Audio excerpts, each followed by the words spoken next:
Die indirekte Rede, the indirect speech, is used like in English whenever you report something or talk about another person or what another person has said. One example, I say something to you, you don't understand, you ask, hey, was hast du gesagt? What have you said? I say, ich habe gesagt, dass du schöne Augen hast. I have said that you have nice ears. Sorry, that you have beautiful eyes. Yeah. So I've reported my own speech. So this is when you use it, like in English. He has said that, or I have said that. This is the same in French and Spanish, so it shouldn't cause much trouble to use. Take a look at this.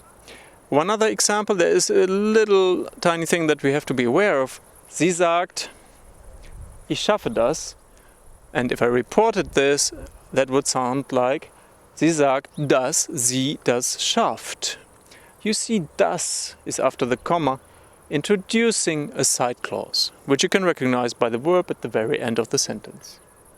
So, one other example with the modal verbs, just to complete this. Sie sagt, ich kann das schaffen. If I reported this, this would sound like, sie sagt, dass sie das schaffen kann.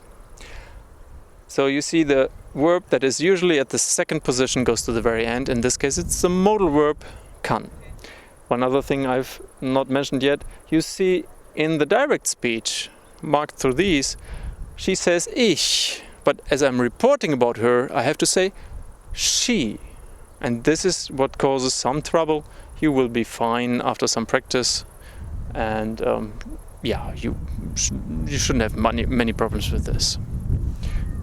This is all about the indirect speech for now.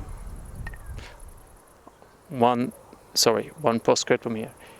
Please note that the das here has double S. Always. There is not any das with an SZ anymore. It doesn't exist anymore. They killed that 20 years ago.